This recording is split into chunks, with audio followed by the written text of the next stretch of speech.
जय हिंद साथियों। साथियों, आज आपकी एक ऐसे वायु योद्धा से मुलाकात होने जा रही है जिन्होंने मां भारती की लगभग 3 दशकों तक सेवा की है। तो हम स्वागत करते हैं सैनिक वेलफेयर न्यूज के मंच पर विंग कमांडर निमिष जैन जी, सेवानिवृत्त। सर, आपका सैनिक वेलफेयर न्यूज परिवार की तरफ से बहुत बहुत हार्दिक अभिनंदन। बहुत बहुत धन्यवाद साहब। और मैं ये कहना चाहूँगा कि किसी भी सैनिक से मिलकर खुशी होती है, और स्पेशली आप जैसे सैनिक से जो न केवल सर्विस के दौरान बल्कि अपनी सर्विस के पश्चात भी माँ भारती की सेवा कर रहे हैं। तो बहुत बहुत धन्यवाद मुझे आमंत्रित करने के लिए। Thank you sir, thank you.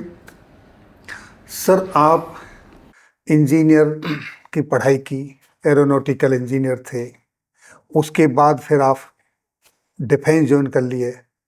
ये आपका शौक से आए हैं या एक्सीडेंटल ऐसा हुआ है? बहुत ही अच्छा सवाल पूछा है आपने, और मैं आपके माध्यम से सारे व्यूअर्स को ये बात बताना चाहूँगा। कई बार तो क्या होता है कि हम फौज की बचपन से कहानियाँ सुन रहे होते हैं जी। और वो हमें प्रेरणा देती है कि हम फौज ज्वाइन करें और देश की सेवा करें। कई लोग होता है जिनके जीवन में फौज अपने आप आ जाती है। मुझे लगता है मैं दूसरी श्रेणी में हूँ। जी। तो मैंने अपनी इंजीनियरिंग जोधपुर से की थी, और जोधपुर के अंदर एक एयरफोर्स स्टेशन है। तो जब हम क्लास में बैठे रहते थे तो जब फाइटर गुजरते थे तो क्लास के सारे शीशे कपकपाते थे और आवाज़ भी सुनाई देती थी। और वो एक ऐसा क्षण होता था जो मन में एक नया जोश पैदा करता था। तो शायद वहाँ से एक शुरुआत हुई, एक आकर्षण पैदा हुआ कि आखिर एयरफोर्स में क्या होता है। और मुझे लगता है कि मुझे डेस्टिनी पुल ही कर रही थी कि मैं फौज ज्वाइन करूं। तो 2-3 चीज़ें थी जिन्होंने सम्मिलित रूप से मुझे इस लायक बनाया कि मैंने एयरफोर्स ज्वाइन की। तो उन सबको थोड़ा थोड़ा टच करता हूँ। इंजीनियरिंग की पढ़ाई के दौरान जब मैं जोधपुर में रहता था तो मेरे घर के सामने एक आर्मी ऑफिसर रहते थे जी। और उनकी दिनचर्या मैंने कई बार ऑब्जर्व की। तो मैंने देखा सुबह सुबह वो प्रतिदिन पीटी के लिए जाते थे, वहाँ से आते थे और फिर लॉन में बैठ के अपनी वाइफ के साथ चाय पीते थे। और उसके बाद चाय पी उन्होंने, फिर उसके बाद गए, कुछ देर के बाद वो अपनी यूनिफॉर्म में बाहर आते थे टकाटक। हाँ, और बाहर एक गाड़ी खड़ी होती थी, ब्रीफकेस उठाया, साहब गाड़ी में बैठे और चले गए। और सबसे बड़ी बात मुझे ये लगती थी कि लंच का टाइम हुआ तो वो फिर घर पे होते थे और अपनी फैमिली के साथ लंच कर रहे होते थे। फिर गए स्पोर्ट्स के लिए शाम को, उन्होंने कुछ खेल कूद में कुछ हिस्सा लिया और शाम को आके फिर बैठ के अपने लॉन में अपनी फैमिली के साथ बातचीत कर रहे हैं और डिनर कर रहे हैं। मुझे लगा कि दुनिया में ऐसी कोई नौकरी नहीं है जिसमें आप तीनों मील फैमिली के साथ कर रहे हैं, जिसमें आपका सम्मान भी है और आपकी व्यवस्थित दिनचर्या है। ये दूसरा आकर्षण था जिसने मुझे लगा कि ये बहुत अच्छा एक नौकरी है जिसके अंदर आप केवल नौकरी नहीं कर रहे हैं बल्कि आपकी लाइफ स्टाइल है और आप देश के लिए अपनी सेवाएं भी दे रहे हैं। इससे अच्छा क्या हो सकता है कि आप नौकरी करके आपको सम्मान भी मिले। जी। अब यहाँ पे एक इंटरेस्टिंग चीज हुई, जो मेरा रूममेट था वो डेस्परेट था कि उसे फौज के अंदर जाना है और वो मुझे बार बार कहता रहता था कि भाई तू भी एग्जाम के लिए अपना अपियर हो। तो उसने मेरा भी इनिशियल एयरफोर्स के लिए जो एंट्रेंस टेस्ट होता है उसके लिए फॉर्म भर दिया। मैंने भी जब कहा कि चलो ठीक है, रूममेट बार बार कह रहा है तो मैं भर देता हूँ। तो एक दिन हम काफ़ी लेट नाइट तक पढ़ाई कर रहे थे और करीब 1-1:30 बजे का टाइम होगा। तो उस समय जोधपुर के अंदर केवल रेलवे स्टेशन पर चाय मिलती थी। जी। तो हमने कहा चलो थोड़ी देर चाय पियेंगे और फिर अपनी पढ़ाई में लग जाएंगे। जब रेलवे स्टेशन पर पहुंचे तो हमने देखा कि एक, जैसे हम वहाँ चाय की चुस्कियां ले रहे थे तो एक ट्रेन आके रुकी और ट्रेन के अंदर एक लड़कियों का ट्रूप था जो कि सफर कर रहा था। तो हमारे दोनों दोस्ती कुछ इस तरह की थी कि हम छोटे छोटे चैलेंज एक दूसरे को देते थे। तो मेरे रूममेट ने बोला कि तुम जाओ सामने वाले कोच में जो एक लड़की बैठी है उसे अपना नंबर दे दो कागज पे लिख के। यंग एज में ये सब होता है और हम शायद चैलेंज लेते भी हैं। मैंने मेरे जेब में एक कार्ड रखा था, मैं फाइनल ईयर में था, तो किसी सीनियर ने दिया था कि मुझसे आप कांटेक्ट करना अगर जॉब चाहिए हो तो मैंने वो कार्ड लिया, उनका नाम काटा, अपना नाम लिखा और अपना फ़ोन नंबर लेके उस लड़की को वो दे दिया, इतना किया और वो ट्रेन चल दी और शायद वो कहानी वहीं खत्म हो जाती जी। लेकिन ऐसा नहीं हुआ। और करीब 1 महीने बाद मेरा एंट्रेंस टेस्ट क्लियर हो गया और मुझे सर्विस बोर्ड के लिए देहरादून के लिए ऑफर लेटर आया। ओके। तो मैं और मेरा रूममेट फिर देहरादून पहुंच गए। अच्छा, दोनों को सेम बोर्ड मिला? हाँ, दोनों को सेम बोर्ड मिला। Same date? नहीं, उसका जो टेस्ट था वो मेरे से 1 वीक पहले था और उसके बाद मेरा था जी। तो हमने डिसाइड किया हम दोनों चलेंगे। और मैं देहरादून इसलिए जाना चाह रहा था क्योंकि वो जो लड़की थी उसका कुछ दिनों पहले फोन आया था और हमारी बातचीत हुई और मुझे पता लगा वो शिमला में रहती है। तो मेरे लिए एक आकर्षण का ये एक विषय बन गया कि मैं देहरादून जाऊंगा और इसी बहाने शिमला उससे मिलकर आ जाऊंगा। और आप देखिए किस्मत ऐसी थी, हम दोनों देहरादून पहुंचे। वहां से पहले मेरे रूममेट ने अपना एसएसबी दिया, उसका एसएसबी क्लियर हो गया और फिर नेक्स्ट वीक मैंने एसएसबी दिया और मेरा भी एसएसबी क्लियर हुआ और बीच का जो वीकेंड था मैं उस लड़की से मिलके भी आया जी। तो ये डेस्टिनी होती है जो मैं कहना चाह रहा हूँ। ये 3-4 घटनाएं सम्मिश्रित रूप से अगर हम देखें तो एक ऐसी घटनाएं हैं जिसने मुझे फौज की तरह खींच लिया। लेकिन मैं अपने व्यूअर्स को ये आपके चैनल के माध्यम से सारे व्यूअर्स को ये बताना चाहूंगा कि कारण कुछ भी हो लेकिन इसमें एक छोटा सा बिंदु है जो मैं कहूंगा कि जब मैं एसएसबी के लिए गया और मुझे 1 हफ्ते का समय मिला तो उस दौरान एक उपकार प्रकाशन की किताब आती है। मैंने 4 से 5 दिन में वो पूरी किताब चाट ली थी कि मैं एसएसबी क्लियर कर सकूं। दूसरा, तो उसमें क्या एसएसबी के बारे में कुछ गाइडलाइंस दिया था? हाँ, तो एसएसबी में जैसे हमारे अलग अलग एग्जाम होते हैं, साइकोलॉजिकल टेस्ट होता है, आपका ग्रुप टेस्ट होता है, इंटरव्यू के दौरान आपको कैसे अपीयर होना है, उसके अंदर सारी डिटेल्स दी हुई थी। जी जी। तो मैंने उस समय का पूरा उपयोग किया। दूसरा, जैसा मेरे मित्र ने मुझे चैलेंज दिया, तो एसएसबी में छोटी छोटी क्वालिटीज आपकी टेस्ट की जाती हैं, ऑफिसर लाइक क्वालिटीज। तो मेरे हिसाब से वो चैलेंज एक्सेप्ट करना, वो डिटर्मिनेशन और आपका उस पाथ को फॉलो करना, शायद ये वो क्वालिटीज थी जो एसएसबी ने वहां देखी। तो इस तरह से जब आपके अंदर ये OLQs जिन्हें हम ऑफिसर लाइक क्वालिटीज बोलते हैं, वो किस तरह से कौन सी छोटी घटनाओं से आ जाए और आपको पता नहीं लगता और शायद आपकी डेस्टिनी में है तो आप एसएसबी क्लियर करते हैं और फौज की सेवा में उपस्थित भी हो पाते हैं। सर, ऑफिसर्स बनने के लिए आर्मी के अंदर एसएसबी के लिए क्या कोचिंग जरूरी है? हाँ, आपको ऐसा लगता है? और लोग कहते हैं कि जब एसएसबी के लिए जाते हैं कैंडिडेट्स आपस में चर्चा करते हैं, ये मिथ है। मैं आपके पॉइंट ऑफ व्यू से जानना चाहता हूँ यह सच्चाई है कि रेलवे स्टेशन से हो या बस स्टैंड से हो या बैरिक्स के अंदर जहाँ रह रहे हैं वहाँ की एक्टिविटी हो, हर समय कोई ना कोई असेसमेंट करता रहता है? तो 2 बात आपने मेरे से पूछी है। पहला, मैं ये लेता हूं कि कोचिंग की आवश्यकता है या नहीं। तो मेरी पर्सनल राय यह है कि जैसे ही आपको कोचिंग मिलने लगती है आप किसी एक्सटर्नल गाइडेंस से प्रभावित होते हैं और वो एक्सटर्नल गाइडेंस शायद आपकी पर्सनैलिटी में आपका जो बिहेवियर है उसको टेम्परेरी चेंज कर सकता है। एसएसबी में जब आप जा रहे हैं तो वो कुछ दिनों की तैयारी नहीं होती है, वो आपके बचपन से आपने कौन से गुण एक्वायर किए हैं, आपके पेरेंट्स ने आपको कैसे ग्रूम किया है, आपके संस्कार कैसे हैं। शायद आप कई बार देशभक्ति सामने नहीं दिखा रहे लेकिन वो परिवार के अंदर धीरे धीरे धीरे आपके दिल और दिमाग में घुस चुकी हो जी। और जब आप एसएसबी में जाते हैं तो वो सब बाहर आ जाता है। तो जो सालों की मेहनत है और सालों की प्रिपरेशन है, मेरे हिसाब से उसको कोचिंग की आवश्यकता नहीं है। लेकिन कई बार क्या होता है, हम एक ऐसे वातावरण में होते हैं जहां हमें फौज के बारे में पूरी जानकारी ही नहीं होती है।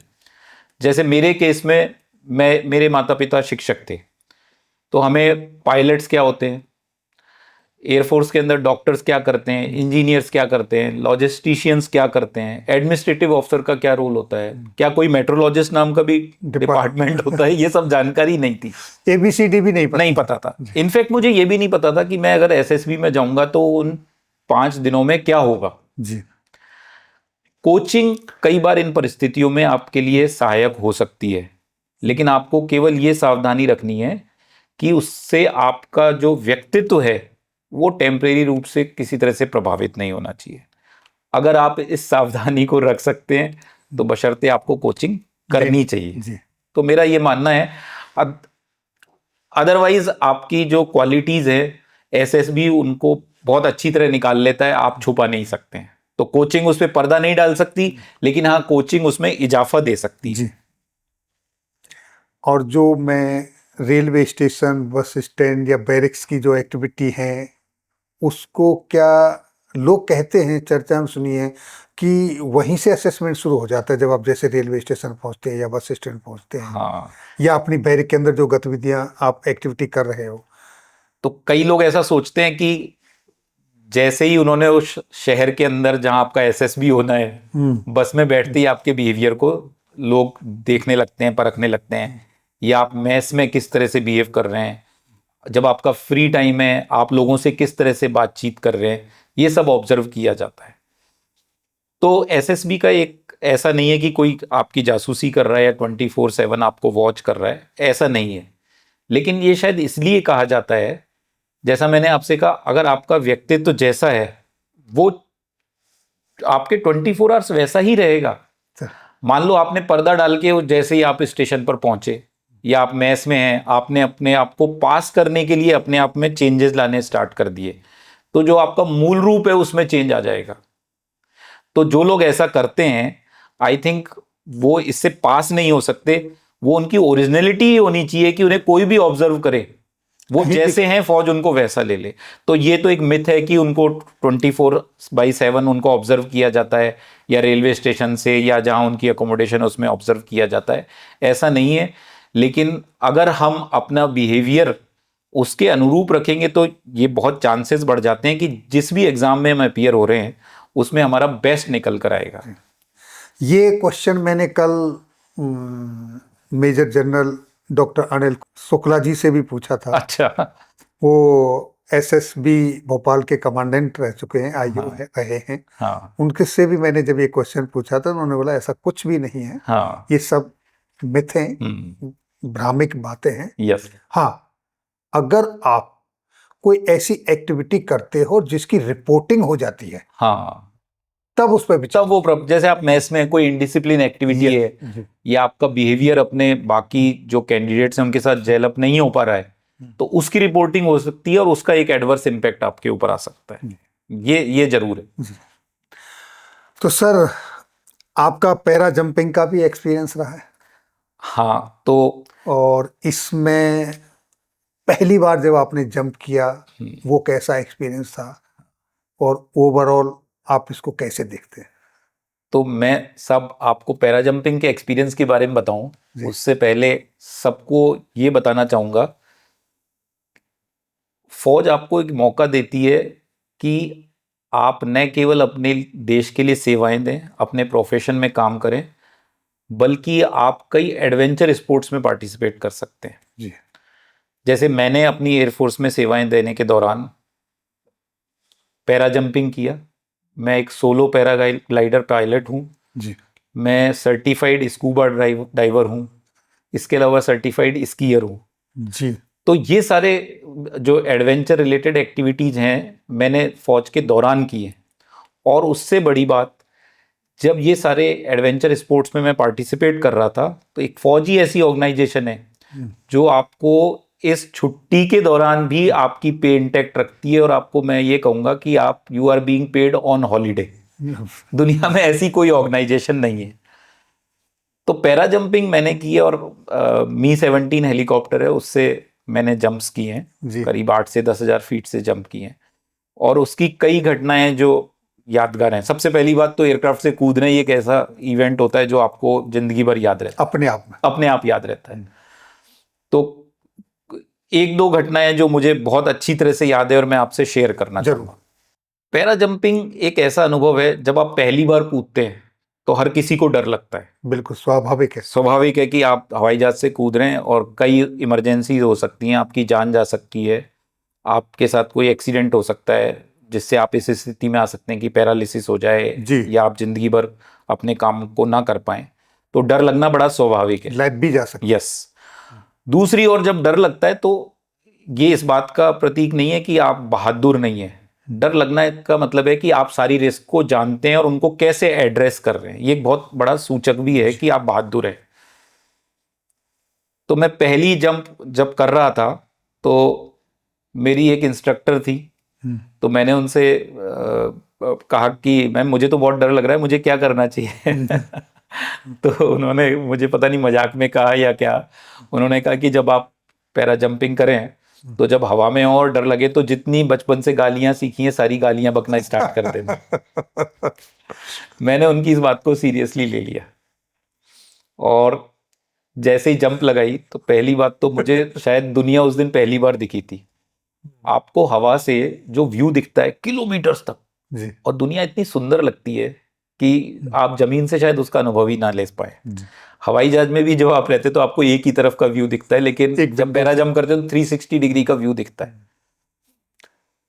तो दूसरी अनोखी बात होती है कि जब आप पैराशूट लेके कूद रहे होते हैं और आपका पैराशूट जैसे ही खुलता है तो हालांकि आपकी डिसेंट ट्रेंड आप बहुत तेजी से नीचे जा रहे होते हैं, लेकिन आपका अनुभव ऐसे होता है कि आपको एक एक सेकंड ऐसे लगता है कि न जाने कितने मिनट हो गए हो, ऐसा लगता है आप हवा में स्थिर हो गए।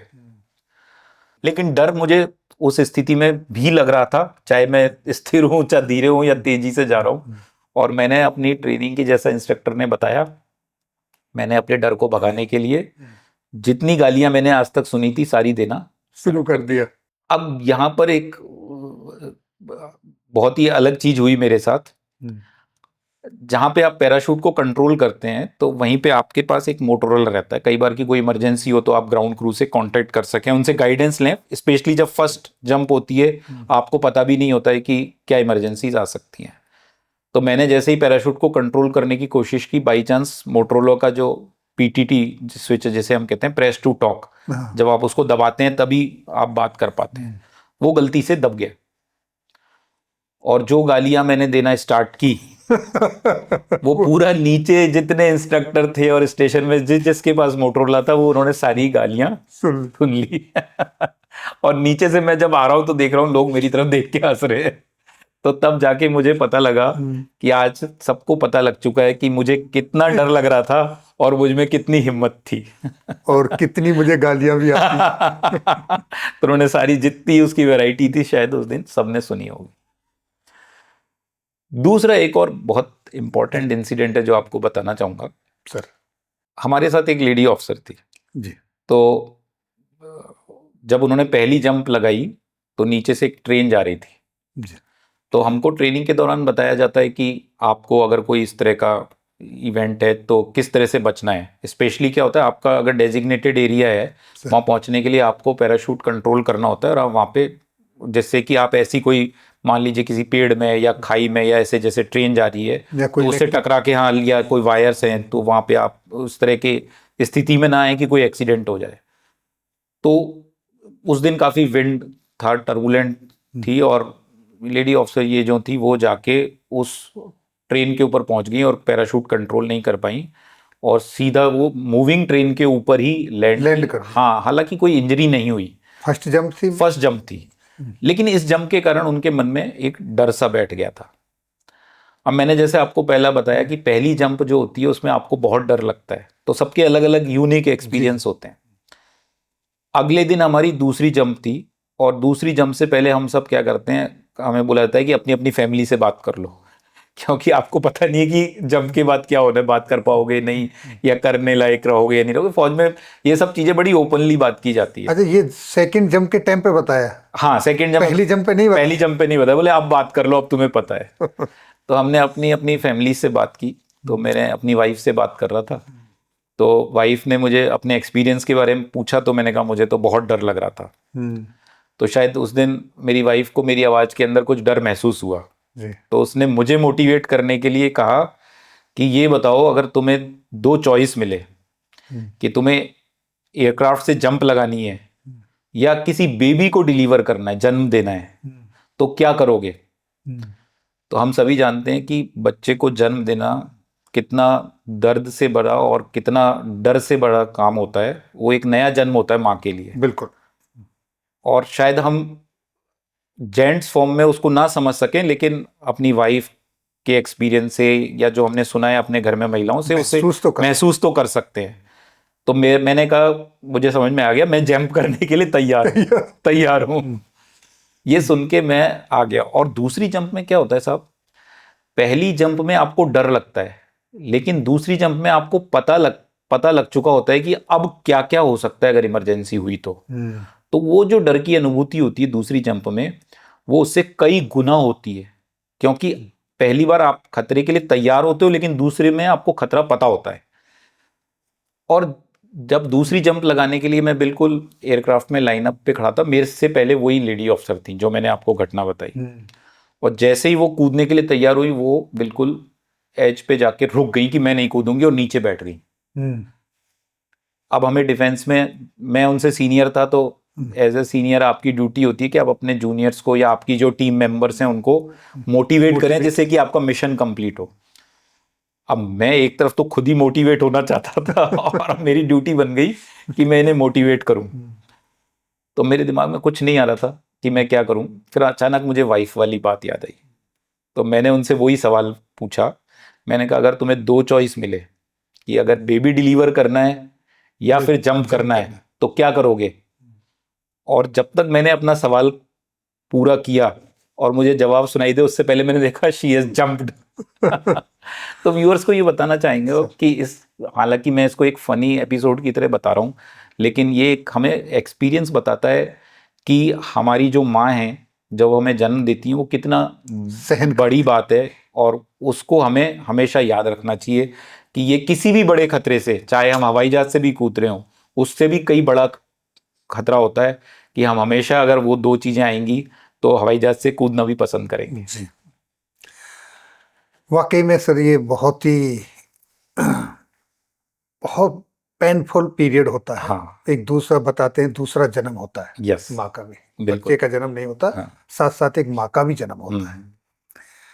तो मैं अभी यहीं पर थोड़ा सा रुकना चाहूंगा। जब वो लेडी ऑफिसर ट्रेन के ऊपर लैंड कर गई, तो ट्रेन कहाँ स्टेशन पर रुकी, वो फिर कैसे उतरी, वो थोड़ा सा वो उसके एक अलग कहानी है। तो हमारा एक बैकअप सिस्टम रहता है, पीछे हमारे पास एक व्हीकल रहता है जिससे हम रिकवर कर सकते हैं ऐसी सिचुएशन में। तो करीब 15 से 20 किलोमीटर के बाद जाके वो रेलवे स्टेशन पे ट्रेन रुकी और फिर हम उनको व्हीकल में लेकर आए स्टेशन पे। तो ट्रेन के पैसेंजर्स को तो पता भी नहीं चला होगा कि ऊपर कोई ये बाई चांस मालगाड़ी थी, तो वैगन खाली था जिसमें वो लैंड किया, तो इसीलिए कोई इंजरी नहीं हुई और मतलब वो सेफ रहा। अगर पैसेंजर ट्रेन होती तो शायद हो सकता है वो जो हाँ, कुछ और भी हो सकता था। होता है, हाँ, कहीं पे अटक जाता या फिर हवा यस, भर के उनको खींच भी कुछ लेते, अलग ही शायद उसका कोई- कुछ एक अलग सिचुएशन हो सकती थी। सर आपने चांदीपुर में लाइव मिसाइल्स का ट्रांसपोर्टेशन भी किया है। हाँ, तो उड़ीसा कोस्टल के पास चांदीपुर एक जगह है जो हम सभी ने सुना होगा कि वहाँ से मिसाइल्स की टेस्टिंग होती है और हर रेंज की मिसाइल्स होती हैं जो वहाँ पर फायर की जाती हैं और देखा जाता है कि हमारी जो मिसाइल्स हैं वो इफेक्टिव हैं और कितनी एक्यूरेट हैं। तो मैं आपको एक बड़ा ही इंटरेस्टिंग घटना सुनाना चाहूँगा इसमें। जी, मैं राजस्थान सेक्टर में पोस्टेड था और हमें ये आदेश मिले थे कि हम अपने पूरे मिसाइल स्क्वाड्रन को एयरफोर्स स्टेशन से, जो कि राजस्थान में था, वहां से बाई ट्रेन लेकर जाएं और चांदीपुर में हमारी ये ड्यूटी होगी कि जितने स्क्वाड्रन वहां पर आते हैं हम उनकी मिसाइल्स की टेस्टिंग हमारे स्क्वाड्रन के इक्विपमेंट के द्वारा उपलब्ध कराएंगे। जब हम एक मिसाइल स्क्वाड्रन ट्रांसपोर्टेशन की बात करते हैं ट्रेन में से, तो सारे व्यूअर्स को ये समझने की जरूरत है, मिसाइल सिस्टम के अंदर आपका मिसाइल लॉन्चिंग व्हीकल होता है जी, आपका रेडार होता है, आपकी लाइव मिसाइल्स होती हैं जिनको ट्रांसपोर्ट किया जाता है, आपके पावर प्लांट्स होते हैं, कम्युनिकेशन सिस्टम होता है। आपने कई बार देखा होगा मिलिट्री ट्रेन जाती हैं तो उनपे तोप लगी रहती है और इस तरह का। तो इस तरह से पूरा जब स्क्वाड्रन मूव करता है तो ये सारा इक्विपमेंट होता है और करीब 200 से 250 लोग होते हैं जो स्क्वाड्रन के अंदर होते हैं और ये सब पूरा एक मिलिट्री ट्रेन बुक की जाती है जी। और भारतीय रेल की तरफ से हमें एक समय मिलता है कि इस समय के दौरान ही हमें हर स्टेशन से पास करना है और एक एक स्टेशन से पास करने के लिए आपको जो समय मिलता है, अगर वो आप मिस कर गए तो आप में काफी डिले हो सकते हैं, आपका मिशन भी अफेक्ट हो सकता है। जी। दूसरा, जब मैं ये कर रहा था तो बहुत इनिशियल अपना करियर के इनिशियल ईयर्स में था, तो हमें हमारे कमांडिंग ऑफिसर ने बताया था कि अगर आप डिले हो गए तो इससे हमें फाइनेंशियल पेनल्टी भी लग सकती है और वो एक्सेप्टेबल नहीं होगा। तो हमें फौज का पैसा भी बचाना था और अपने मिशन को समय पे भी पूरा करना था। ये सब बातें ध्यान में रखते हुए हमने पूरी प्लानिंग करी और स्क्वाड्रन को लेके हम रेलवे स्टेशन पर पहुंच गए। तो रेलवे स्टेशन पे एक मिसाइल्स को जो लॉन्च करने के लिए कॉम्बैट व्हीकल होता है, इसी तरह से एक मिसाइल्स को स्टोर करने के लिए एक व्हीकल होता है जिसमें लाइव मिसाइल्स रहती हैं। तो हम जो स्टोरेज व्हीकल था जिसके अंदर लाइव मिसाइल्स थी, उसे हमें वैगन के ऊपर लोड करना था। उसके लिए स्पेशलिस्ट ड्राइवर होते हैं और सुनने में और देखने में तो लगता है बड़ी ही सिंपल आसान सा होगा। प्रोसेस है, लेकिन ये इसलिए डिफिकल्ट होता है क्योंकि अगर कहीं भी थोड़ा सा भी मिसअलाइनमेंट हो जाए या बैलेंस खराब हो जाए और आपका वो व्हीकल टॉपल हो जाए या कंटेनर जिसके अंदर लाइव मिसाइल्स हैं वो गिर जाए, तो कुछ खतरे हैं, जैसे कि मिसाइल एक्सप्लोड हो सकती है। बड़ा मिसाइल एक्सप्लोजन आप समझ ही सकते हैं कि क्या खतरा है। दूसरा, ये कंटेनर अगर गिर जाए और उसमें डेंट आ जाए, और वो डेंट भी मात्र 5 से 6 mm, 5 से 6 mm मतलब कितनी सी थिकनेस होगी, छोटा सा, अगर छोटा सा भी डेंट आ जाए तो वो जो मिसाइल है वो पूरी अनसर्विसेबल हो जाएगी और यूज के लायक नहीं रहेगी। तो ये खतरे होते हैं जिनके लिए आपको ये प्रक्रिया बड़ी ही सावधानी से और स्पेशलिस्ट ड्राइवर की हेल्प से करनी होती है। तो ऐसा ही एक हम जो स्टोरेज व्हीकल था जिसके अंदर मिसाइल्स थी लाइव, उसको जब वैगन से एक साथ ट्रेन पर चढ़ा रहे थे तो कुछ गड़बड़ हुई, ड्राइवर से उसका ध्यान बटा और ये इस व्हीकल के अंदर 6 व्हील होते हैं, उसमें से 2 व्हील आपके वैगन के बाहर आ गए और हवा में लटकने लगे। अब हमारे पास सिचुएशन थी कि ना तो हम व्हीकल को पीछे ले सकते हैं ना ही व्हीकल को आगे ले सकते हैं। मेरे लिए as very young officer in that age और at that phase when my career was starting, ये बड़ा डिफिकल्ट था कि इस सिचुएशन को कैसे हैंडल किया जाए। तो कई तरह के ख्याल आने लगते हैं। हाँ, आपको उस समय ये भी रहता है कि अब क्या होगा, आपको सीनियर्स का डर लगता है, आपको ये भी लगता है कि अगर कोई गलती हो गई तो मेरे करियर का क्या होगा, और सबसे बड़ी बात कि जो मिसाइल्स हैं उनकी सुरक्षा का क्या होगा, और आपका मिशन डिले हो रहा है, फाइनेंशियल इम्प्लीकेशन से आपके मिशन में डिले हो रहा है। ये सारी चीजें एक साथ आपके दिमाग में आती हैं। फिर भी मैंने कहा सबसे पहले मुझे अपने जो एयरफोर्स स्टेशन है वहाँ के चीफ इंजीनियरिंग ऑफिसर से बात करनी चाहिए। उस समय मोबाइल होते नहीं थे, तो मैंने एक लैंडलाइन से कॉल किया और आप देखिए किस्मत बहुत अच्छी थी, मेरा फ़ोन लग भी गया और उधर दूसरी तरफ से जो हमारे चीफ इंजीनियरिंग ऑफिसर थे उन्होंने फ़ोन उठा लिया। मैंने आप देखा न ताओ, जो कुछ मन में था, जितने प्रश्न थे सारे एक साथ उगल दिए और उधर से जो मुझे जवाब सुनाई दिया वो सुनाई दिया हेलो हेलो हेलो, और फोन कट गया। अब मैं फिर पहली वाली सिचुएशन में कि क्या किया जाए।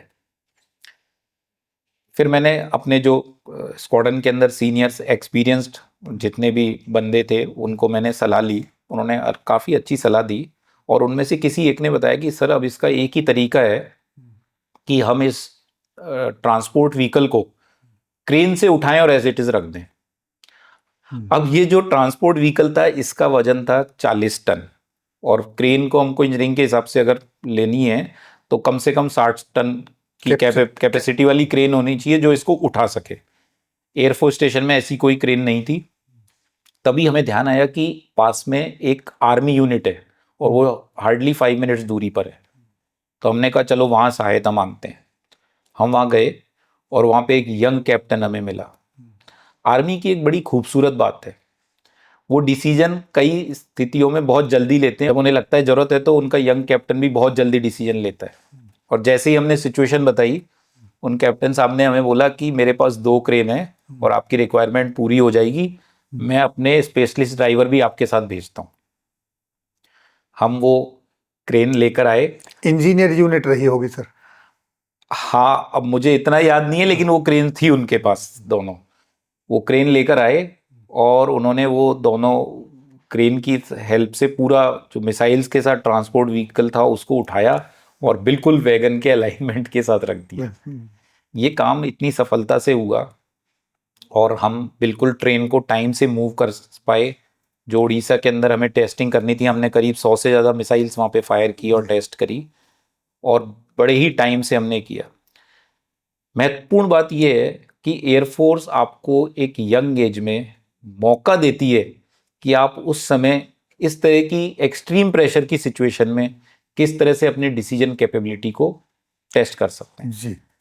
तो जैसे आपने एसएसबी का सवाल पूछा, मुझे लगता है एसएसबी में इन्हीं गुणों की परख की जाती है कि जब आप ऐसी सिचुएशन में आएंगे तो किस तरह से फास्ट डिसीजन लेंगे, किस तरह से सही डिसीजन लेंगे और किस तरह से सिचुएशन को इवेल्युएट करके क्लैरिटी के साथ काम करेंगे।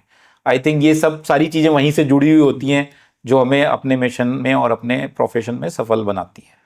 और किस तरीके से आपके सराउंडिंग में जो रिसोर्सेस हैं उनका इस्तेमाल करेंगे। हाँ, ये बहुत महत्वपूर्ण है। जैसे इस पर्टिकुलर घटना में आप देखिए, इतना एक्सपीरियंस था स्क्वाड्रन में और जब मुझे चीफ इंजीनियरिंग ऑफिसर की सलाह न मिली तो जो हमारे स्क्वाड्रन में सीनियर बंदे थे, जो एयरमैन अवेलेबल थे, उन्होंने इतनी अच्छी तरह गाइड किया कि वो कॉन्फिडेंस दिया। नहीं तो पहले हिचक थी कि ये कैसे हो सकता है, कल को ये भी तो एक्सीडेंट हो सकता है, लेकिन उन्होंने वो कॉन्फिडेंस दिया, वो गाइडेंस दी, जिसके कारण इस काम को हम कर पाए।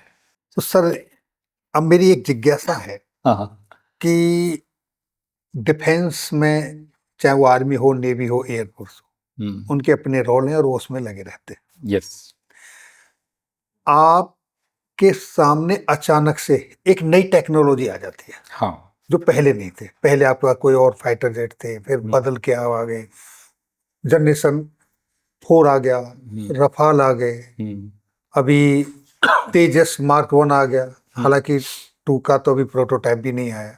तो ऐसी कंडीशन में आपका जो टेक्निकल स्टाफ है, ऑफिसर्स हैं, जवान हैं, जो उस पर काम करने वाला बंदे हैं, वो को कैसे आप एजुकेट करते हैं, कैसे वो सिस्टम के साथ कोप अप करते हैं? हाँ, ये बहुत इम्पोर्टेंट है क्योंकि इंडियन एयरफोर्स एक ऐसी ऑर्गेनाइजेशन है जिसके अंदर एक छोटी सी गलती न केवल आपके मिशन को इम्पैक्ट करती है बल्कि एक नेशनल एम्बरासमेंट भी हो सकता है। तो इसको हम कैसे कर पाते हैं? तो मैं आपको मेरे एक्सपीरियंस में, मैंने 2 टेन्योर किए हैं। एक टेन्योर है जिसमें मैं ट्रेनिंग इंस्टीट्यूट के अंदर इंस्ट्रक्टर रहा हूँ और एक टेन्योर है जिसके अंदर मैं, जो हमारा एग्जामिनेशन बोर्ड होता है, उसके अंदर वाइस प्रेसिडेंट रहा हूँ। और ये एग्जामिनेशन बोर्ड हमारे जो ग्राउंड क्रू है, टेक्नीशियंस हैं, उनकी जो स्किल है, उनके अपग्रेडेशन और उनके प्रमोशन की तरफ ध्यान देता है। हमारे पास जहाँ एक और लेगेसी सिस्टम है जो सालों से हमारे पास है, दूसरी तरफ हम जो नए सिस्टम परचेज कर रहे हैं जो बिल्कुल लेटेस्ट हैं, और वो हम जहाँ एक और रशियन कंट्रीज से ले रहे हैं, दूसरी हम वेस्टर्न वर्ल्ड्स में जहाँ यूएस से या फिर यूरोप से ले रहे हैं, फ्रांस से, एक बड़ा कॉम्बिनेशन है, फ्रांस से ले रहे हैं, मल्टीपल कंट्रीज से हम ले रहे हैं। और तीसरा एलिमेंट है जो बहुत इंपॉर्टेंट है, वो है कि हम आत्मनिर्भरता की ओर बढ़ रहे हैं। तो हमारे स्वदेशी इक्विपमेंट भी हैं और कई जगह हम इन तीनों का कॉम्बिनेशन यूज कर रहे हैं कि आपके जो लेगेसी आपके इक्विपमेंट हैं, लेटेस्ट हैं, और आपके जो इंडिजिनाइज्ड हैं।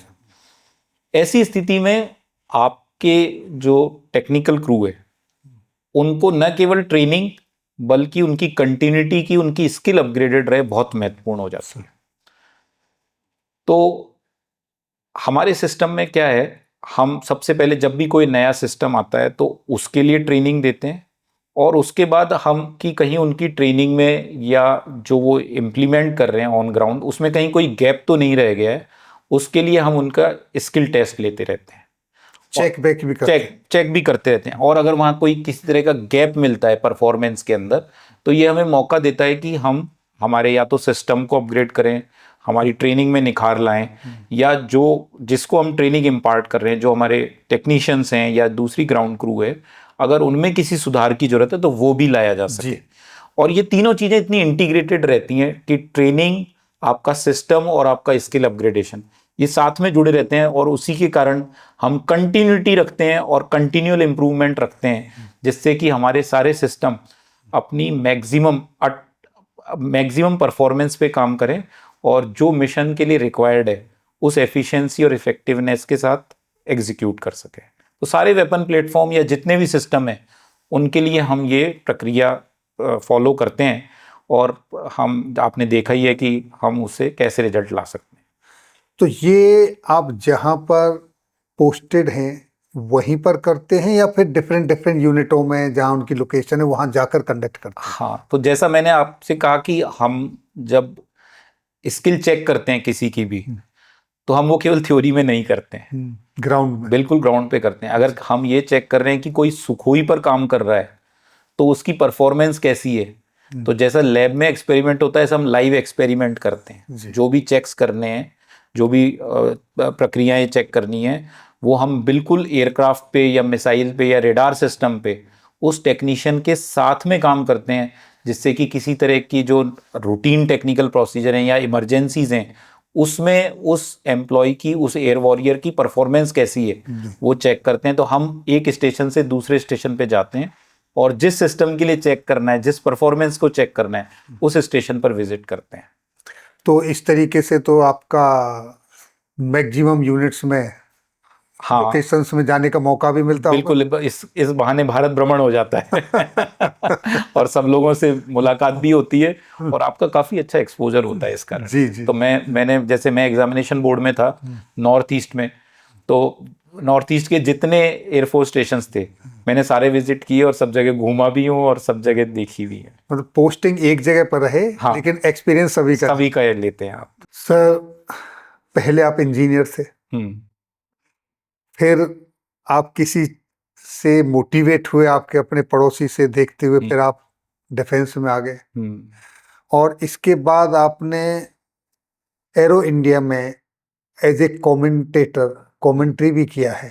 ये मल्टी डायमेंशनल पर्सनैलिटी, ये इसके पीछे क्या रहस्य है? तो फौज शायद आपको मौका देती है कि आप जो करना चाहें वो कर सकते हैं। जैसे मैंने आपको बताया कि मेरा जहाँ एक तरफ टेक्निकल रुझान था, मेरी education by virtue of my education की मैंने इंजीनियरिंग करी थी, तो जहाँ वो मौका मुझे मिला उसके साथ फौज ने मुझे मौका दिया कि मैं बाकी एडवेंचर स्पोर्ट्स में काम कर सकूं। और इसी में एक बार मुझे पता लगा कि आप जैसे एरो इंडिया एक इवेंट होता है, हम सभी को पता है कि हर 2 साल बाद एक इवेंट होता है जहाँ पे अलग अलग देशों की जो फोर्सेज हैं वो आती हैं, अपनी कैपेबिलिटीज़, उनके जो इक्विपमेंट हैं वो बताते हैं, और ये एक तरह की बिजनेस इवेंट होता है जिसमें हम अपनी कैपेबिलिटीज़, हमारे इक्विपमेंट बताते हैं और बाकी कंट्रीज़ भी बताती हैं। सब अपना डिस्प्ले रखती हैं। सब अपना डिस्प्ले रखते हैं, उसके अंदर लाइव एयर शो होता है, स्टैटिक डिस्प्ले होता है और कई बिजनेस मीटिंग्स होती हैं वहाँ पर, कई डिसीजंस लिए जाते हैं, कई एमओयूज बनते हैं। तो ऐसे एरो इंडिया शो के अंदर जो आपके कमेंटेटर्स होते हैं वो आपके एयरफोर्स के होते हैं, क्योंकि वो जो एयरफोर्स ऑफिसर्स हैं उनको पता होता है कि जो लाइव एयर शो हो रहा है उसमें जो एयरक्राफ्ट हैं उनकी क्या कैपेबिलिटीज़ हैं, वो किस तरह से फ्लाइंग कर रहे हैं, उनके क्या मैन्यूवर्स हैं। और ये कमेंट्री करना इसलिए बहुत इम्पॉर्टेंट है क्योंकि आपको पता ही है कि एयरक्राफ्ट की जो स्पीड होती है, अगर वो पब्लिक व्यू में आ रही है तो एक एक सेकंड में उनके मैन्यूवर्स के बारे में पब्लिक को बताना या जो व्यूअर्स हैं उनको बताना बहुत इंपॉर्टेंट है।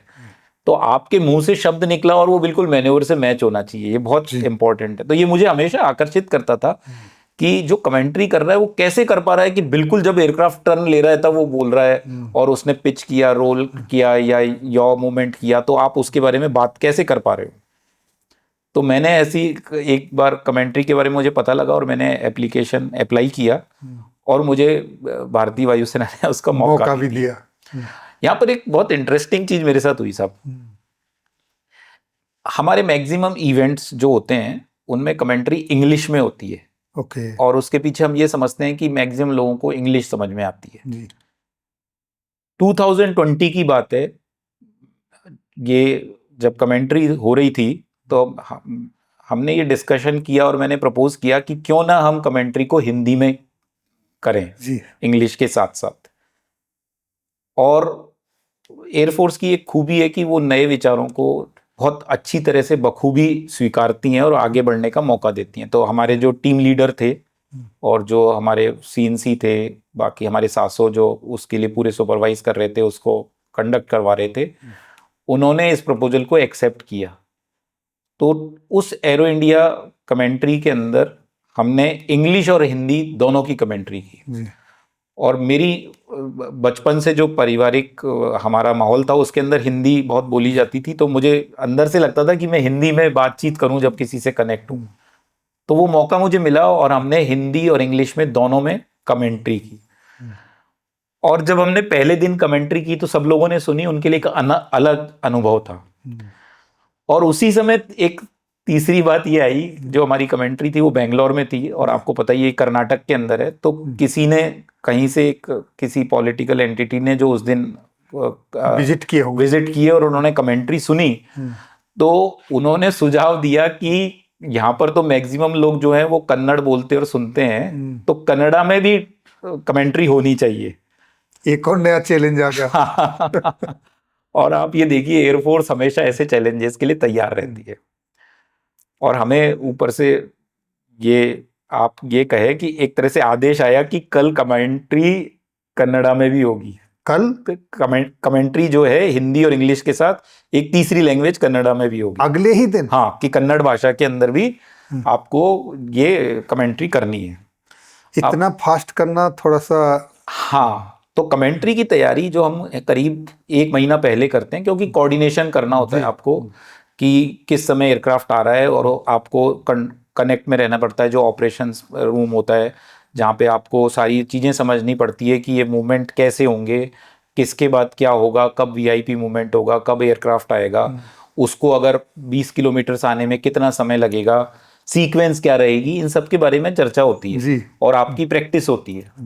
किसी को एक दिन पहले ये सिखा के और तैयार करना बहुत बड़ा चैलेंज है, हरक्यूलियस टास्क है सर। हाँ, अब हमने नजर उठा के देखा कि ये काम कौन करेगा। तो उस दिन हमारे साथ एक भारत इलेक्ट्रॉनिक्स लिमिटेड के एक डेपुटेशन पे ऑफिसर थे, वो वहीं पर उपलब्ध थे। हमने उनसे पूछा आप कहाँ से हैं? बोले मैं कर्नाटक से हूँ। मदर टंग कन्नड़ थी? मदर टंग कन्नड़ है आपकी? बोले हाँ। तो हमने कहा कल आपको कमेंट्री करनी है। और वो व्यक्ति एकदम घबरा गया कि मैं कैसे कमेंट्री कर सकता हूँ। हमने कहा आप चिंता मत करो, हम आपको बहुत छोटा सा पोर्शन देंगे और आपको लेकिन जो स्क्रिप्ट है वैसी बोलनी, आप पढ़ सकते हो? बोले हाँ। तो हमने उनके लिए स्क्रिप्ट लिखी, रातों रात हमने तैयारी कराई, और वो शायद पहला ऐसा एरो इंडिया के अंदर शो था जिसमें 3 भाषाओं के अंदर कमेंट्री हुई थी। तो वो एक बहुत ही अनोखा और एक अलग एक्सपीरियंस था जो मैं शेयर करना चाह रहा था कि ये किस तरह से आप एयरफोर्स के अंदर चैलेंजेस लेते हो और रातों रात आप वो काम जो महीनों की तैयारी से होते हैं रातों रात एक ही रात में इम्प्लीमेंट भी कर दिया। ये सबके एफर्ट से हुआ। हाँ, ये कंबाइंड होता है, टीम एफर्ट होता है आपके लिए। और शायद आपको कई बार चैलेंजेस इसलिए दिए जाते हैं कि आप उन छोटे छोटे चैलेंजेसों से कैसे अपने पोटेंशियल को पहचानते हैं और कैसे अपनी टीम की स्ट्रेंथ को सामने लेकर आते हैं।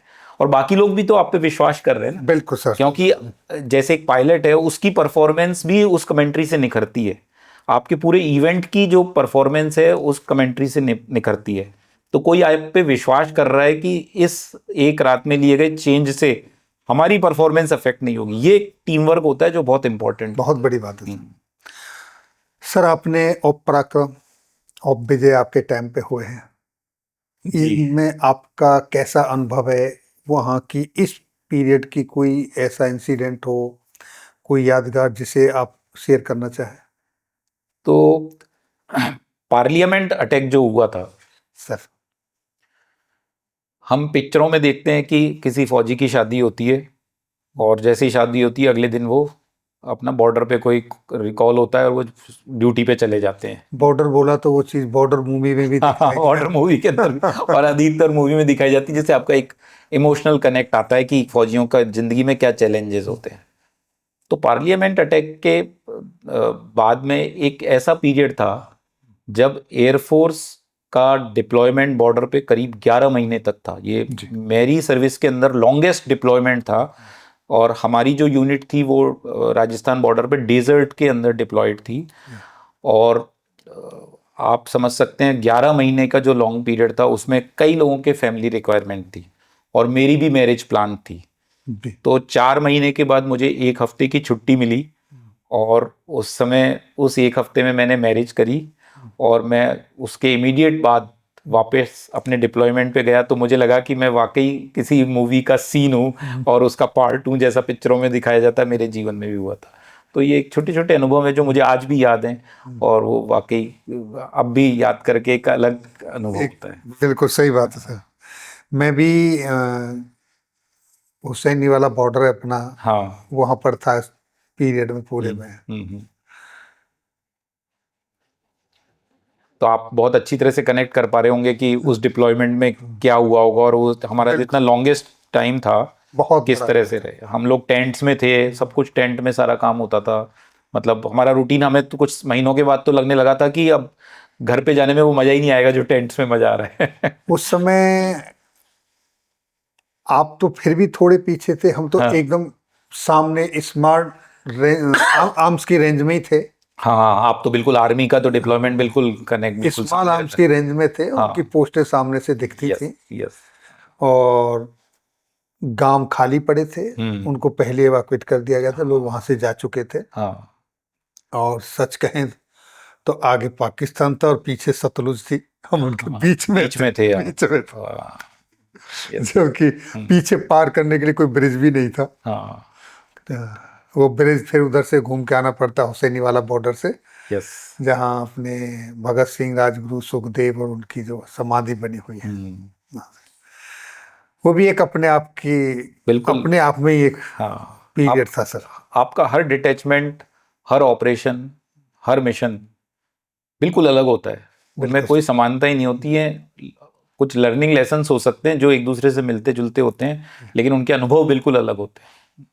सर, आपकी तरफ से डिफेंस एस्पिरेंट्स के लिए, यंग ऑफिसर्स के लिए, यूथ के लिए, वेटरन्स के लिए और हमारे सैनिक वेलफेयर न्यूज के व्यूवर्स के लिए कोई संदेश हाँ, जो आप देना चाहें? जरूर। तो स्टार्ट करते हैं वेटरन्स से, जी। क्योंकि आपका चैनल भी वेटरन्स के लिए बात करता है और जैसा मुझे पता है आपके चैनल के अधिकतर जो व्यूअर्स हैं वो वेटरन्स हैं और वेटरन्स में भी जो सुपर सीन। सुपर सीनियर जो है 60 इयर्स प्लस है। तो वेटरन्स के लिए मैं 60 इयर्स प्लस के लिए तो नहीं, लेकिन जो भी फौज से बाहर आ रहे हैं जी जी। उनके लिए एक मैसेज देना चाहूँगा कि जब मेरे अनुभव के अनुसार, जब मैं एयरफोर्स से मैंने रिटायरमेंट लिया था, उसके बाद मैंने कॉरपोरेट में काम किया, अमेजोन में मैंने काम किया और ऑपरेशन एक्सीलेंस में मैं वर्क कर रहा था। तो वहाँ पे जिन लोगों से मैं कनेक्ट होता था वो मेरे से पूछते थे कि आप ऑपरेशन एक्सीलेंस के डोमेन में, वो भी अमेजोन जैसी कंपनी में, क्या कर रहे हैं? आपका एक्सपीरियंस तो एयरफोर्स का जी। है ना। दूसरी ओर जो फौज के अंदर थे, इंक्लूडिंग मी, मुझे भी नहीं पता था कि मैं अगर किसी ऐसी ई कॉमर्स कंपनी में जाता हूं तो ऑपरेशन एक्सीलेंस में मैं क्या कर सकता हूं। जी। तो हमारे बीच में, जहां पे एक और इंडस्ट्री के लोगों को ये नहीं पता होता कि वो हमें कैसे हमारे एक्सपीरियंस को यूटिलाइज कर सकें, दूसरी ओर हमें भी नहीं पता होता कि हम अपने एक्सपीरियंस को किस तरह से कॉरपोरेट के अंदर मिक्स कर सकें। तो मैंने अभी एक कुछ ही दिन पहले एक यूट्यूब चैनल स्टार्ट किया है और इस यूट्यूब चैनल के अंदर मैंने जो मेरे कोर्समेट्स थे उनके करीब 10 पॉडकास्ट किए हैं, जिनमें हमने ये मैपिंग की है कि रिटायरमेंट के बाद वो कहाँ पर किस कॉरपोरेट में काम कर रहे हैं, और वो जब उस कॉरपोरेट में काम कर रहे हैं तो उन मल्टीनेशनल कंपनीज में उनका एक्सपीरियंस कैसे काम आ रहा है।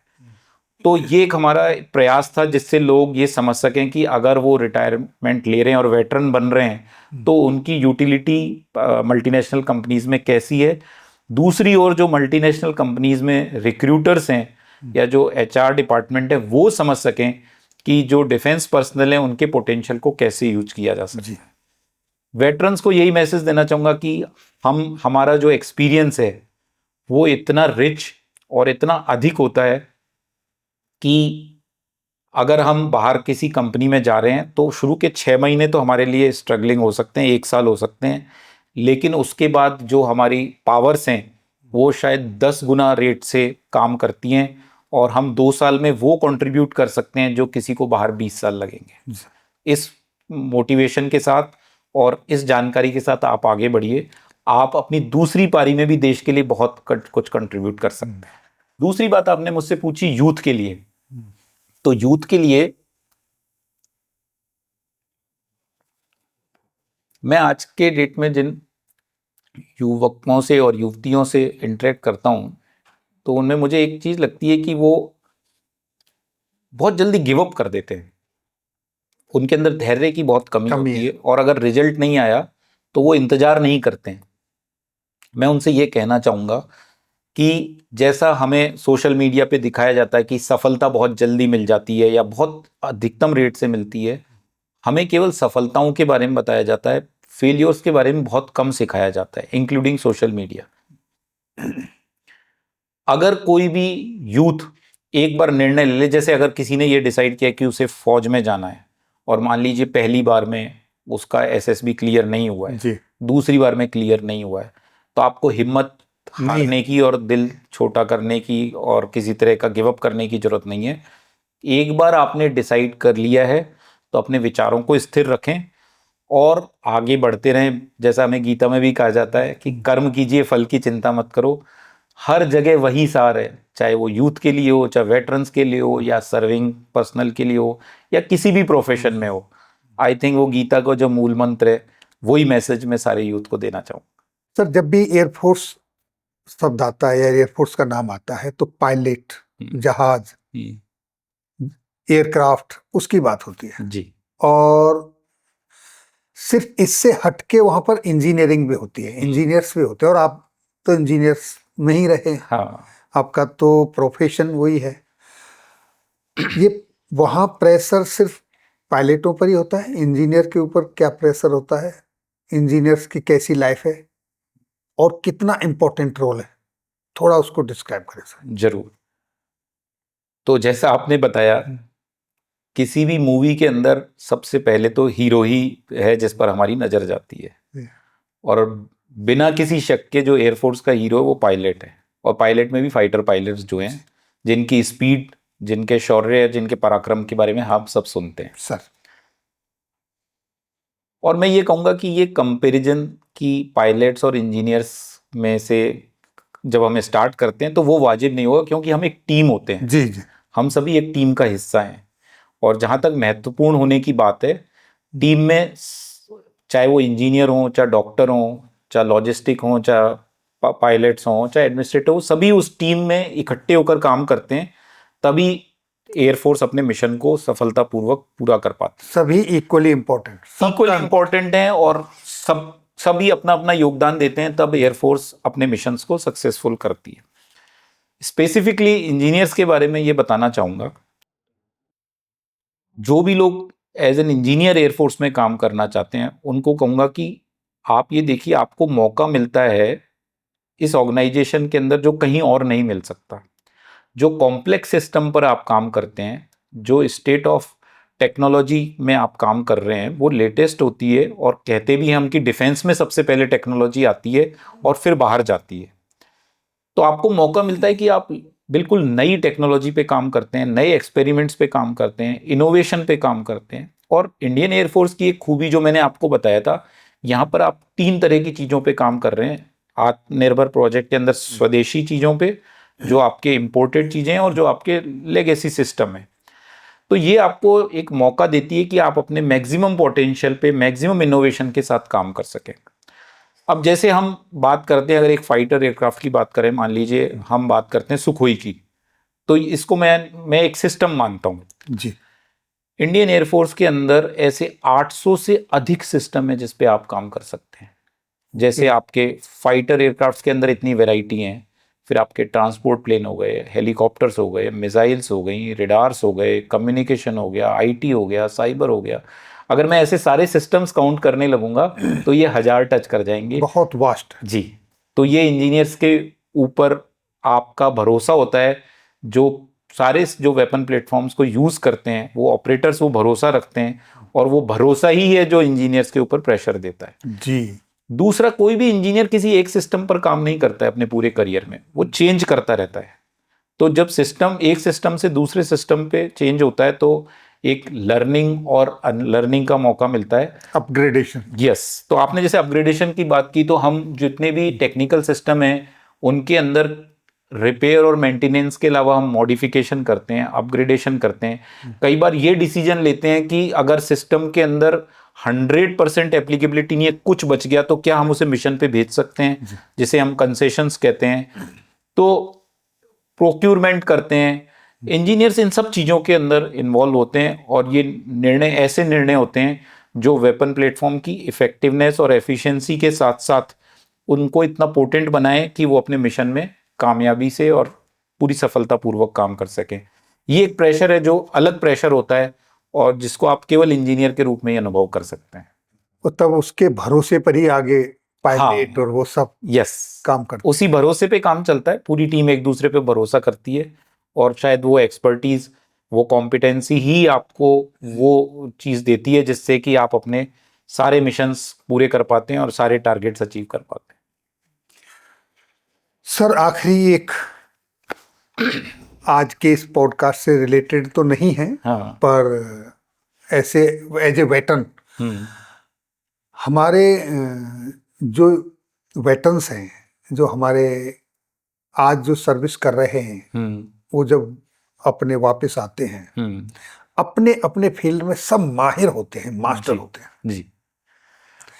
लेकिन आने के बाद मैंने देखा है कि उनकी जो पोटेंशियल है उसका इस्तेमाल नहीं होता है।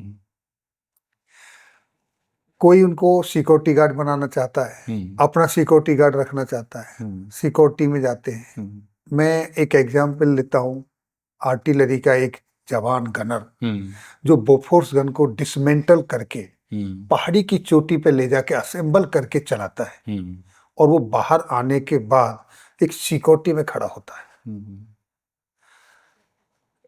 ये ऐसा फेलियर क्यों है? क्या उस हमारे वेटरन्स का कॉन्फिडेंस लूज होता है, या वो यहाँ आके डरता है सिविल से, वो अपने आप को प्रोजेक्ट नहीं कर पाता, या हमारा सिस्टम है उसको समझ नहीं पा रहा है, उसका इस्तेमाल नहीं कर रहा है? आप इसको कैसे देखते हैं? और इस फील्ड में हम और आप और हमारे जैसे जो वेटरन्स हैं, क्या मदद कर सकते हैं उनकी? तो वेटरन्स को कॉन्फिडेंस तो लूज नहीं हो सकता। जो व्यक्ति दुश्मन की गोली खा सकता है, दुश्मन पे गोली चला सकता है, जो फाइटर प्लेन चला सकता है, जो मिसाइल दाग सकता है, जो बारूद से खेल सकता है, उसका कॉन्फिडेंस तो लूज नहीं हो सकता। जी हाँ, ये जरूर कहूंगा कि हमारे जो, सर, मैं थोड़ा रोकूंगा। कॉन्फिडेंस लूज से मैं ये देख रहा हूँ कि वो सिविल में दिखावा ज्यादा है। वो अपना सीवी ठीक से नहीं बनाता। वो उसने एक काम किया है, वो एक काम लिख के छोड़ देगा। यस। लेकिन सिविल का बंदा जब उसका सीवी बनाता है तो वो बड़े बड़े उसमें वायदे करेगा, दिखाएगा। करेक्ट। तो वो उस तरीके से, मेरे कहने का मतलब है, वो अपने आप को प्रॉपर प्रोजेक्ट करने में थोड़ा कहीं। बिल्कुल सही है। तो उसी बात पर आ रहा हूँ जी। होता क्या, फौजी अपने पूरे सर्विस में अपने काम के अंदर इतना लगा हुआ होता है, इतना मशगूल होता है कि उसे बाकी बाहर की दुनिया से कोई मतलब ही नहीं होता, ना उसका ध्यान जाता है। बाहर जब आपको जॉब करना है, तो जैसा आपने कहा, सीवी बनाना एक बहुत इंपॉर्टेंट एक्टिविटी है। अगर मैं सीवी के अंदर लिख रहा हूँ मैं इसका ऑफिसर इंचार्ज हूँ, या मैं इस पर्टिकुलर मैस का प्रभारी था, या मैं यहाँ का कमांडिंग ऑफिसर था, या यहाँ का मैं चीफ इंजीनियरिंग ऑफिसर था, बाहर किसी को ये समझ नहीं आता। ना ही हमारी टर्म समझ में आती है, ना ही हमारे डेजिग्नेशन समझ में आते हैं। बाहर उनको ये समझ में आता है कि जो हमने काम किया है उसको हम क्वांटिफाई करें, कि हमने किसी टास्क में कितनी सेविंग करी, कितना इम्प्रूवमेंट लेकर आए, और हमने कितना टर्नओवर दिया। इन सब टर्म्स को अगर हम क्वांटिफाई करके क्लियरली सीवी के अंदर लेकर आए, तो बाहर के लोगों को समझ में आता है कि अच्छा, इस पर्टिकुलर पर्सन ने अपने प्रोफिशिएंसी को यहाँ यूटिलाइज किया है। तो सीवी लिखना एक पहला कदम है जो बहुत ज़्यादा इम्पोर्टेंट है, और जहाँ से शुरुआत होती है। उसके अलावा मैं आपको एक उदाहरण देता हूँ।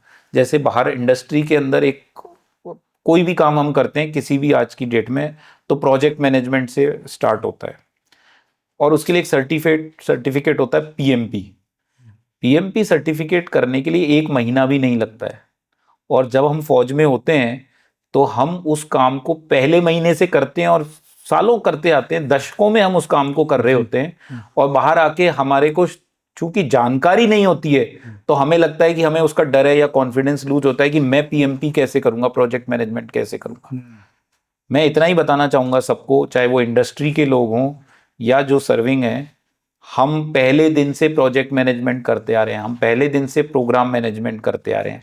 बस अंतर ये है कि हमें कुछ टूल्स के बारे में जानकारी नहीं है या कुछ टर्मिनोलॉजीज की जानकारी नहीं है, और उसको करने के लिए महीना 2 महीना बहुत है। जैसे ही हमने वो काम किया तो हमारा सालों का एक्सपीरियंस निकल कर आ जाएगा, जिसकी ना तो हम कल्पना कर सकते ना ही इंडस्ट्री वाले कल्पना जी कर जी सकते। जी। तो साथियों, अभी आपने सुना विंग कमांडर निमिष जैन जी को, जिन्होंने बड़ी बेबाकी से सारे मुद्दों पर अपनी राय रखी। सर, आपने अपने व्यस्ततम समय से बहुमूल्य समय दिया, उसके लिए सैनिक वेलफेयर परिवार सदैव आपका आभारी रहेगा। आपका बहुत बहुत धन्यवाद सर। बहुत बहुत धन्यवाद साहब, और मुझे बहुत खुशी है कि जो काम आप कर रहे हैं, शायद हम उस काम को कुछ हिस्से का, मैं तो कहूँगा कुछ पार्ट भी कर पाए, तो हम अपना योगदान समझ के उसके लिए आभारी रहेंगे। बहुत बहुत धन्यवाद। Thank you very much. एक और आपके साथ शेयर करना चाहता हूं कि आपको ये पॉडकास्ट अच्छा लगा और आप चाहते हैं कि इसी तरीके का कोई और टॉपिक और उस पर विंग कमांडर निमिष जैन जी के विचार सुनना चाहते हैं, तो कमेंट्स बॉक्स में सर का नाम लिख के टॉपिक लिख दें। मैं एक बार फिर सर से रिक्वेस्ट करूंगा और आपके लिए फिर दूसरा पॉडकास्ट लेकर आऊंगा। सर, हो सकता है कि अगर मेरे व्यूवर्स का आदेश हुआ तो मैं आपको फिर एक बार याद करूंगा। जरूर, थैंक यू वेरी मच। और अगर सब लोग जो व्यूज देख रहे हैं वो चाहेंगे तो क्यों नहीं, हम फिर मिलेंगे। ओके सर, जय हिंद, जय भारत। जय हिंद, जय भारत।